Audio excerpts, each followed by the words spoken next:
مزاح ہے اس کو ہم کم درجے کی تخلیق سمجھتے ہیں، اور ظاہر ہے اس کا آغاز بھی مغرب سے ہوا۔ یونانی اسکالرز خاص طور پہ ارسطو نے اس کو کم درجہ کا فن گردانا، اور جب آپ ایک ثانوی جوڑا بنا لیتے ہیں جس میں سے ایک پریویلیجڈ رکن ہوتا ہے اور ایک ان پریویلیجڈ ہوتا ہے، تو یہ طے ہو گیا کہ مزاح کی کوئی بھی تخلیقی شکل یا اس پہ اس طرح کی گفتگو کرنے والا وہ ایک پریویلیجڈ شخص یا پریویلیجڈ آرٹ کے ساتھ نہیں زندہ۔ اچھا، اب یہ ایک میٹا نیریٹو جو اسلام سے بھی قبل، عیسائیت سے بھی قبل طے کر دیا گیا یونانیوں نے کہ کم درجے کا، اس کی وہ کچھ وجوہات بتاتے ہیں۔ سب سے پہلے وہ یہ کہتے ہیں کہ جو مزاح ہوتا ہے یہ ہلکا ہوتا ہے، یہ روشن ہوتا ہے، یعنی یہ واضح ہوتا ہے، اس کی فوری سمجھ آ جاتی ہے، اور اس میں گمبھیرتا نہیں ہوتی، یعنی تاریک نہیں ہوتا، مطلب اس کے اندر شیڈز نہیں ہوتے۔ مطلب ہم نے آپ کو ایک لطیفہ سنایا، آپ اس پہ ہنس پڑے، تو اس کی کمیونیکیشن باقاعدہ آپ کے ساتھ ہو رہی ہے، تب آپ اس پہ ہنس رہے ہیں۔ اگر اس میں آپ کا دماغ کنزیوم ہوگا تو ظاہر ہے اس پہ تھوڑا وقت لیں گے، آپ کے فہم کے مسائل ہو سکتے ہیں، اور آپ اس لطیفے سے اس طریقے سے ہنس کشید نہیں کر سکتے۔ دوسری طرف سنجیدگی اس کے اپوزٹ ہے۔ ظاہر ہے یہ ایک ثانوی جوڑا تھا کہ وہ بھاری بھرکم ہوتی ہے، وہ مشکل ہوتی ہے، اور وہ اتنی آسانی سے سمجھ نہیں آتی۔ گویا سنجیدگی کو بالکل اس کے اپوزٹ کر دیا گیا۔ اگر آپ کائنات کا خمیر دیکھیں تو کائنات کا خمیر بھی ایک حادثے پہ، بھلے وہ کوئی بھی میتھ ہو، بھلے اسلام ہو یا کوئی بھی میتھ ہو یا کرسچینٹی ہو، آپ اس میں یہی دیکھتے ہیں کہ ایک حادثے پہ جس میں دکھ اور جدائی جو اس کا بنیادی فلکرم تھا اس پوری میتھ کا، تو وہ تھا، تو جس میں حضرت آدم علیہ السلام حضرت حوا سے جدا ہوئے، جنت سے نکالے گئے، اور وہ رو رہے ہیں اور وہ یاد کر رہے ہیں۔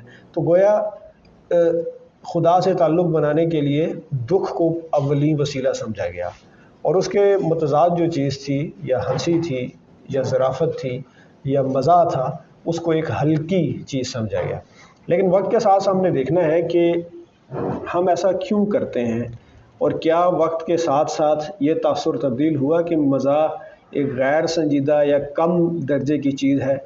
تو اس کو سمجھنے کے لیے ہم مختلف اسکالرز اور کو بھی دیکھتے ہیں، اور آج تک کا تصور بھی دیکھتے ہیں کہ اگر آپ میں سے کوئی کہا لگائے تو اس کو ایک غیر سنجیدہ چیز سمجھا جائے گا، کوئی بھی خاموشی میں بیٹھا ہوا، اور اگر ایک خاموش ہال کے اندر اچانک کوئی رونا شروع کر دے تو سب کا کنسرن ہو جائے گا کہ بھئی اسے کوئی پرابلم ہے۔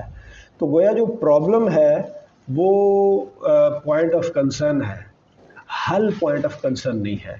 لیکن جو مزاح سے متعلق یہ تصور ہے کہ یہ ایک حل ہے، اس کو ہمیں دیکھنا پڑے گا کہ کیا یہ ایک پولیٹیکل کنسٹرکٹ ہے۔ مزاح کو واقعی یہ سمجھنا چاہیے کہ یہ انسان کے دکھوں، انسان کے اندر ایک قسم کی تازگی اور فرحت لاتا ہے، تو اس کو ڈیکنسٹرکٹ کرنے کی ضرورت ہے۔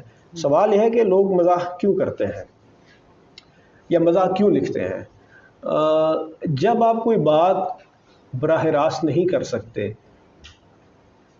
کوئی سنجیدہ بات یا گریو قسم کی کوئی صورتحال، تو آپ ایک جبر، اندکھے جبر کے ماتحت ہوتے ہیں، اس کے تلے ہوتے ہیں۔ تو جب آپ کے اوپر ایک جبر موجود ہے اور اس جبر کے تحت آپ براہ راست بات نہیں کریں گے، تو آپ وہ میڈیم استعمال کریں گے جس میں آپ کی بچت ہے۔ گویا سنجیدگی کا یا کسی بھی سینٹر کا آپ کے اوپر ایک جبر موجود ہے جو آپ کو براہ راست بات کرنے سے روک رہا ہے۔ تو یہ ایک اسکیپ ہیچ ہو گیا، یعنی لطیفہ اور مزاح ایک اسکیپ ہیچ ہو گیا۔ آپ اپنے آپ کو بچانے کے لیے استعارے اور مزاح کا سہارا لے رہے ہیں تاکہ میری گرفت نہ ہو سکے۔ اس کی وجہ یہ ہے کہ سماج میں یہ چلن موجود ہے کہ جو مزاح ہے یہ ایک سنجیدہ کوشش نہیں ہے، اس کی بات کرنے والوں کو سنجیدہ نہیں لینا چاہیے۔ اچھا، اب اس کا بالاہتمام اور بالالتزام ہم مختلف صورتوں میں دیکھتے ہیں، نثر میں بھی اور شاعری میں۔ اب جو اسلامی نقطہ نظر ہے اس میں میں ذکر کرنا چاہوں گا کہ جیسے ڈاکٹر صاحب نے خود بھی فرمایا کہ جو کہکہا ہے وہ بہت ہی مزاح کی فہم کی ابتدائی شکل ہے، کیونکہ کہکہے میں فہم کا عنصر بہت کم ہے، اس میں فوری آپ کی جو ایموشنز ہیں اس فوری ایموشنز آپ کے سامنے وہ ریئیکٹ کر رہی ہیں، جبکہ فہم آپ کو مسکراہٹ کی طرف لے کے جاتی ہے. جس طرح ہم پڑھتے ہیں ڈاکٹر یونس بٹ کا مذاق پڑھتے ہیں، اور دوسری طرف ہم پطرس بخاری، ابن انشا یا یوسفی صاحب کو پڑھتے ہیں، تو دونوں میں آپ کو خاص فرق محسوس ہوتا ہے. شاید اس کی ایک بنیادی وجہ یہ بھی ہے کہ جو کینڈا ہے یا جو لوکیل ہے یونس بٹ کی، وہ ایک ویسٹرن ہے، وہ اس کا بنیادی پیراڈائم ویسٹرن ہے. اس جملے کی ساخت اور اس میں جو ایک اخفا ہے جنسیات کا، وہ اس کو مد نظر رکھ کے وہ بناتا ہے. جبکہ دوسری طرف ہے وہ زبان کا بڑا لطیف اظہار ہے اور ہماری اپنی سماجیات سے متعلق ہے اور روایت شکنی سے متعلق ہے، تو ہمیں اس کا زیادہ لطف آتا ہے.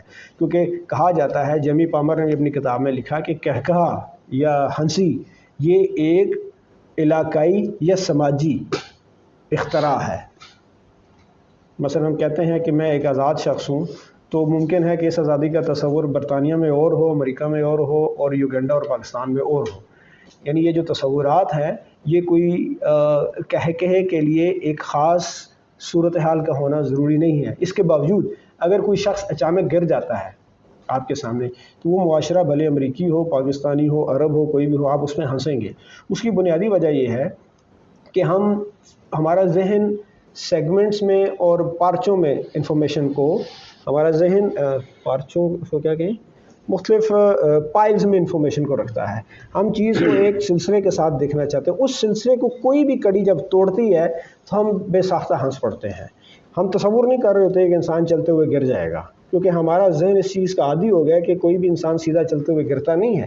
لیکن جب وہ گر جاتا ہے تو ہمارا یہ فوری ریئیکشن ہوتا ہے. وہی والی بات جو ڈاکٹر صاحب نے کہی کہ کہکہا ہے، اس نے حظ نہیں کشید کیا، اس نے صرف ریئیکشن دیا ہے. ممکن ہے کہ اس میں سے اس نے لطف نہ بھی اٹھایا ہو، بعد میں اس نے تعصب کا اظہار کیا ہو کہ یار اس کو چوٹ لگی ہے، لیکن چونکہ آپ کے خمیر میں ہے، کیونکہ اس کو ذہن پڑھ نہیں سکتا، تو وہ آپ کہہ سے اس کا رد عمل دیتے ہیں.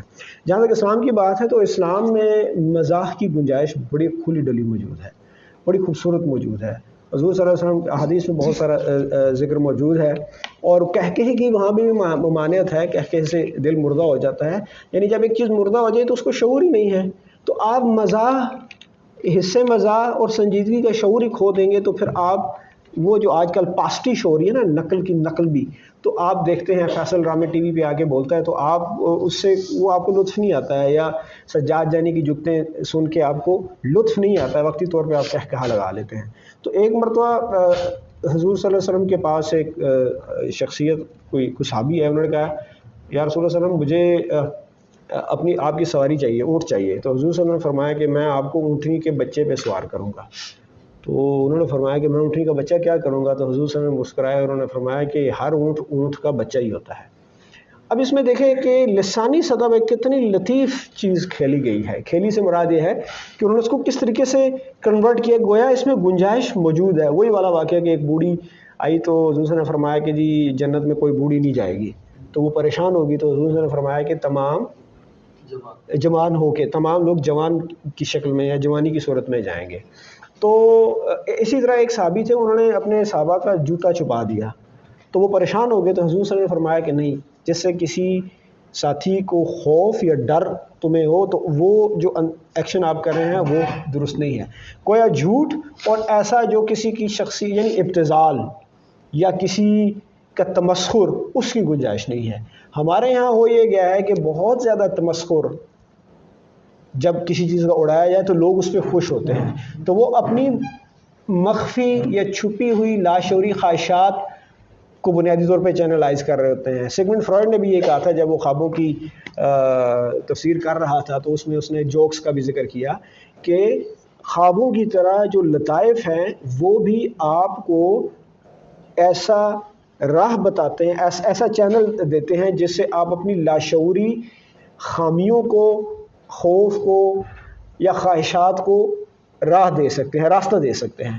تو گویا ہم ایک ہینڈی کیپ میں سمجھتا ہوں کہ مزاح کی یہ شکل جو آپ کو لسانی طور پہ ایک ٹوسٹ کی بجائے ایک خوف سے نکلنے کے لیے راستہ فراہم کرے، تو اس کو دیکھنا بڑا ضروری ہے. جس طریقے سے کہا جاتا تھا کہ جو مذہب ہے مذہب ویسٹ کے اندر بھی انہوں نے یہ کہا کہ لٹریچر اور مذہب کا ہمیشہ سیاسی یعنی پولیٹیکل استعمال ہوتا رہا، تو مزاح کا بھی پولیٹیکل استعمال ہوتا رہا۔ آپ دیکھ لیں گلیورز ٹریول جو سی ہے وہ ایک بڑی پولیٹیکل چیز ہے، حالانکہ اس میں مزاحی صورتیں تو بن سکتی ہیں، لیکن آپ دیکھ لیں کہ جو سماج کا جبر ہوتا ہے وہاں پہ مزاح زیادہ تخلیق ہوتا ہے۔ اس وقت ہمارے تمام میڈیا چینلز، ہمارے تمام یوٹیوب چینلز پہ آپ صرف دیکھیں کہ مذاق ہو رہا ہے، ابتذال ہو رہا ہے، کیونکہ ہم سچی بات براہ راست نہیں کر سکتے۔ اسی لیے ہم سب امید سے ہیں، یا اس قسم کے جو پروگرام تھے اس میں بڑا اوپنلی مذاق اڑایا جاتا ہے، اور آپ جوش وہ آپ نے اس کو سنا ہوگا، امریکہ میں بھی یہ بات کی جاتی ہے، اور بڑا ہی اوبلیک قسم کا ہیومر وہ کریٹ کرتے ہیں اور اس پہ وہ ہنستے ہیں، کیونکہ ایک انجانہ جبر موجود ہے جو بگ برادر کی طرح آپ کو واچ کر رہا ہوتا ہے۔ تو اچھا، اب فائنل چیز اسلوب کیا ہے؟ اسلوب بنیادی طور پہ ایک کوانٹیٹیو انالیسس ہوتا ہے کسی ایک تخلیق کار کے یہاں زبان کے استعمال کا۔ اس زبان، کیونکہ بنیادی طور پہ لنگوسٹکس کی شاخ ہے یہ اسلوب جو سا ہے، آپ اس کو اسٹائلسٹکس بھی کہہ دیں یا اسٹائل بھی کہہ دیں۔ اس کا مطلب یہ ہو گیا کہ کسی ایک شخص کے ہاں ہم دیکھتے ہیں کہ اس نے اس میں صفات کا استعمال کیسے کیا، بہت زیادہ ایڈجیکٹیو استعمال کرنے والے کی بھی ایک خاص، جو سائیکو انالیسس کریں تو وہ ایک خاص شخصیت کی عکاسی کی جاتی ہے کہ وہ پیسو شخصیت ہے۔ کیا اس نے استعارے کا ایسا استعمال کیا ہے کہ جو ناقابل فہم ہے، تو اس کے اور مسائل ہیں۔ تو ہم ایک شخص کے اسلوب کو متعین کرتے ہوئے صرف اسی کا کر سکتے ہیں۔ تو بنیادی طور پہ جو مزاح ہے یہ ایک فارم ہے، ایک ساخت ہے، ایک سٹرکچر ہے، مطلب لطیفے کا ایک سٹرکچر ہے، انشائیے کا ایک سٹرکچر ہے، ایکسٹمپری سپیچ ہے، ہیومرس سپیچ ہوتی ہے جس طرح ٹوسٹ ماسٹر انٹرنیشنل کرتے ہیں، اس کا ایک سٹرکچر ہے۔ وہی والی جو ہے حیاتی مسائل ہوتے ہیں، جس طریقے سے شاعری ہے، ایک بڑا موڈ ہے شاعری، ایک بڑا موڈ ہے پروز۔ اسی طریقے سے پروز یا شاعری دونوں میں آپ مزاح کر سکتے ہیں، لیکن یہ اسلوب نہیں ہے، کیونکہ اسلوب ہر شخص کا مختلف ہوتا ہے۔ اگر میں کہوں نا میں نے اس اسلوب میں کہا، تو میں اس اسلوب کو ڈیفائن نہیں کر سکتا اس اسلوب میں کہا، کیونکہ پھر مجھے پورا فٹ نوٹ لکھنا پڑے گا، ایک کتاب لکھنی پڑے گی کہ میرا اسلوب ایسا ہے۔ یہ ہمارے یہاں بہت زیادہ چلن ہے، ہم کہتے ہیں یار بڑا اچھا اسلوب ہے۔ اچھا اور برا، میں ذاتی طور پہ مابعد جدیدیت کا قائل ہونے کے سبب یہ سمجھتا ہوں کہ اچھا اور برا تو کوئی چیز نہیں ہوتی، متعلقہ اور غیر متعلقہ ہوتا ہے، ریلیٹیو یا کیا اس کہتے ہیں، ریلیونٹ اور ارریلیونٹ، یہ دو چیزیں ہوتی ہیں، متعلقہ اور غیر متعلقہ۔ اچھا اور برا جو سا ہے یہ بھی کولونیل مائنڈ سیٹس ہیں، یہ بھی سامراج کے مائنڈ سیٹس ہیں کہ یہ اچھا ہے، یہ رزین ہے، یہ اچھا ہے۔ وہی بات انڈیا میں ٹیڈ ٹاکس کے نام پہ بڑا ہی جنسی قسم کا وہ ہیومر کرتے ہیں اور اس پہ بہت ہنستے ہیں، بہت زیادہ ہنستے ہیں۔